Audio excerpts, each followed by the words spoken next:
normal people become terrified of criminals. Shots were just fired. Police just came out and told us, and we're headed there right now. They become terrified of their own government. Let's jump to this story. We have a tweet from Patrick Bet David. It's a redemption arc for Chris Cuomo.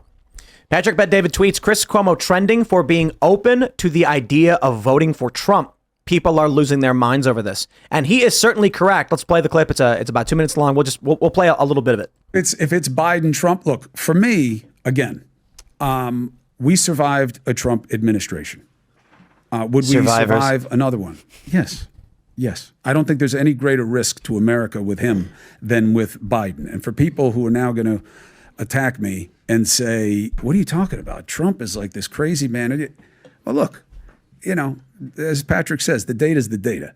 Nobody was trying to kill us when Trump was president in a way that they're not now. If anything, there's more hostility. And you can have reasons for that any way you want. I'm just saying, existentially, I'm not afraid of a Trump presidency. Existentially, I'm not afraid of another Biden presidency because, unlike many people in America, I believe that the country is much stronger than any individual leader. We survived the Russia thing. We survived January 6th. We survived having Biden as a gaffe machine. We survived Congress going after each other and doing nothing for the rest of us. We survived these things. Are we better for it? No. Should we be doing things differently? Yes. I think it happens.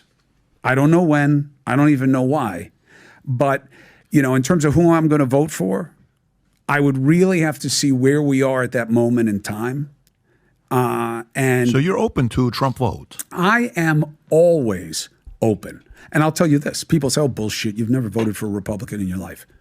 Wrong. And not only... We get it. He's trying his redemption arc. At first, I was afraid. He just breaks into the Chris Cuomo music. That's the official death of the Cuomo sexual tattoo right there. Anybody who has one, they watch this and go, yo, all right, I was on the fence, but I'm getting that thing lasered off. All those shirts. I kind of want to buy one now. You like know? LeBron when he went to the Heat and everybody's burning their Cuomo sexual shirts. Cuomo sexual. That stinks for being a Cuomo sexual right now. You suffered through Andrew. Now Chris is forsaking you. Yeah, it was. What is it? Chris or Andrew wants to be governor again or something? Oh yeah, I think he maybe wants to be mayor of New York City. You guys are still in New York, right? Yeah. Is it because you have something wrong with you? They all no, New York's great. No, those guys all kind of like they lose one election and by the end of it they're just like campaigning to be like a condo board president. There's like I need some position. I need some position. The library board. Yeah. What do you guys think? New York? New York's one of the sickest cities in the world. You're right. It is sick. It's awful. You think Chris Cuomo is just trying to find his redemption arc? He's already been doing that. Well, no, he was not making $10 million a year at CNN. I'm sure he's trying to like some sort of paycheck. He's also like podcasting now. He realizes this, his just like whatever the mainstream thinks I think is not going to work anymore. So he's trying to show that he has nuance. No. It's quite the opposite. He's the whatever the mainstream thinks I will say. That's what he was. No. And now that he's going into the podcast space, when he's actually dealing with real people, it's the independent voter base is 2-1 Trump over Biden.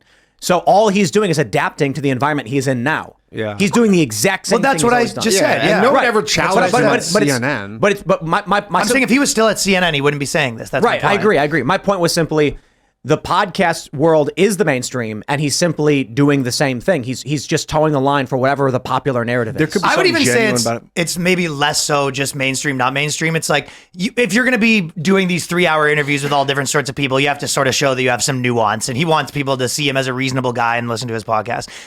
That's how I see it. People have asked me if I would have him on, and I'm like, yeah, I'd love to. The first question is, why did you fake being in quarantine? Yeah, that's when you watch that video, him coming up out of his basement and be like, oh, I never left the house. And then people are like, but we saw him outside. But his son is watching him lie.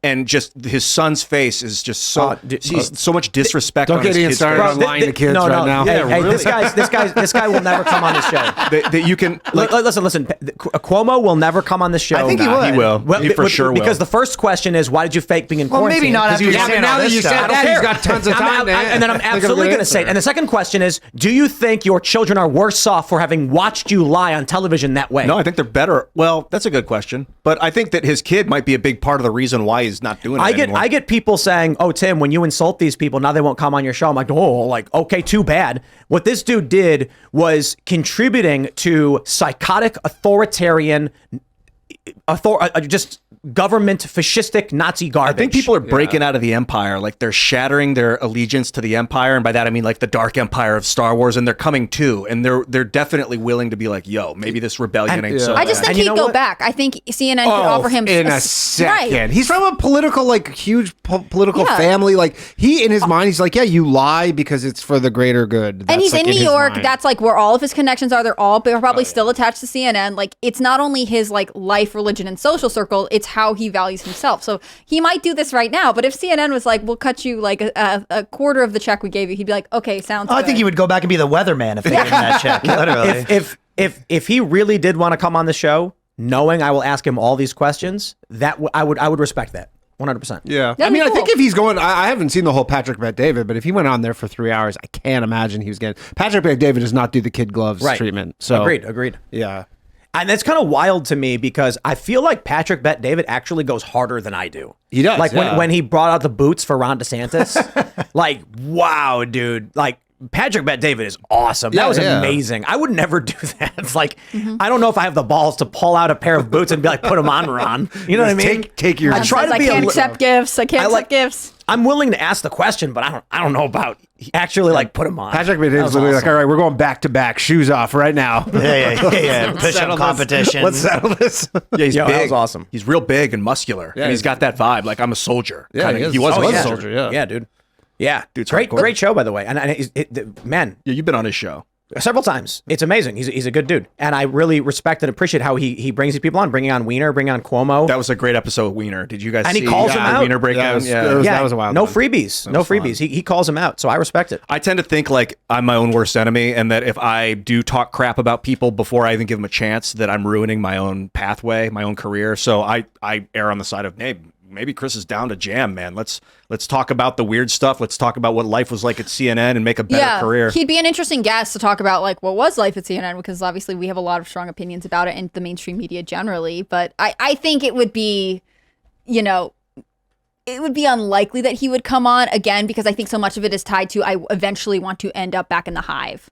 Yeah. It is possible, though. It's the other way, where he actually hated what his job was for the last 4 years, Wouldn't that where be it was like, great? here's what you got to do. He got And paid He so comes much. on there He's and getting it's like- it is $10 million possible that, a like, year, behind closed doors, he was going home and he's like, I got to say this freaking garbage at work. Like, he might have not liked that. That would have been cool. And if he could come on and tell us that, I would like it a lot. Yeah, I accept that. Like we talk about Bud Light and how we want to be mad at Bud Light for sponsoring Dylan Mulvaney, but now that they're sponsoring UFC, credit to Sean Strickland, who pointed out they're now backing the opinions of all these MMA fighters who are based. Yep. Now it's kind of like, okay, I think we got to give Bud Light a little bit, because we don't get the apology we want, but them backing UFC, they're going to be putting money behind the words of all these MMA fighters. Yeah. That's like a big victory. Yeah, I was sort of saying this even before we started, but I'm a fairly forgiving person for that kind of stuff. Like, I don't hold the opinion that if someone screwed up or said something I don't like or whatever, that forever you're just like, that guy's off limits. You got to give them a path to redemption. So if we say to Bud Light, no matter what you do, we will never buy your product, then they're going to say, okay, well, at least we can capture a small market if we go back the other direction towards the left. If we say, you know what, Bud Light, you sponsored UFC, so we're actually going to start buying again, then they're going to be like, sponsor more of this stuff. And that means they're going to put more money into people we do like and opinions we do like. I guess So- you're talking about the actual basis of, voting with your dollars. Exactly. So we want these companies to sponsor things we like and stop doing things we don't like.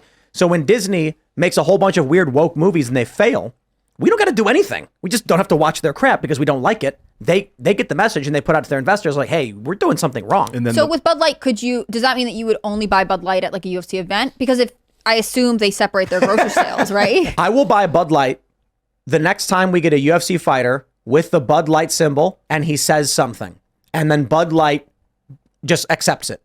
Because what I'm worried about is Sean Strickland will come out at a press conference for like a championship fight or whenever he's fighting next. And he's going to say, here are my thoughts on politics, XYZ, ABC. And then Bud Light goes, we do not support these opinions and we reject this. Then I'm going to be like, okay, that's the test. If the guy says it and people go, Bud Light, why are you sponsoring this? And Bud Light ignores it, I'll buy Bud Light. Yeah, I think they will. I think they've probably decided that they know this is going to happen, and probably that's the rehabilitation is by saying like, "Yep, we sponsor the UFC." That's we don't sponsor the individuals. We're just here for UFC. The fighters can say what they want. I'll be like, I'll take it. I mean, you hope they would have learned their lesson. Yeah, you might call it an A/B test. Get it, Anheuser-Busch. It's such a lame joke. You made a good point a while ago, Ian. You said that you lost the confidence. Yeah, as I said you it were too saying late, it. too. You're like, Ian made a point a while ago that sometimes you'll work with evil people to do good, and he's completely correct. The motivations of the Anheuser-Busch people may be absolutely nefarious. In fact, let's bring it back to Cuomo. Cuomo may be a lying, manipulative piece of garbage who is going on PBD and trying to lie to people to win favor. And you know what? Doesn't mean I trust him. But when he's saying he's open to voting for Trump, and now there's a lot of people who are going to be like, you know what, I'm willing to listen now. You think he saw Rappaport getting all the press for it, and he's like, I could, But look, getting some news stories here. He may be an evil guy, but if what he's doing contributes to good, I'm not going to condemn him for doing something that's beneficial. Yeah, a lot of people have been roped up in this system, this corporate fascist system, and it's understandable. There's a lot of money. You get famous. You can give your kids good, healthy food. They can grow up smart, but it is nice to see people cracking out of it. Yeah, I don't know if I trust him, but I think he said something good. So okay, all right, take it. Even if he's just open to it. Yeah. This what we see with like him and Rappaport. Awesome. And I bet you. Sorry. No, you go. Well, I just bet you a guy like him. It's like you break down all this stuff. He's not crazy ideologically. I bet this is just a guy. Thanks for watching this clip from the Timcast IRL podcast. Hang out with us live Monday through Friday at 8 p.m. and become a member over at timcast.com for uncensored, members-only shows exclusive.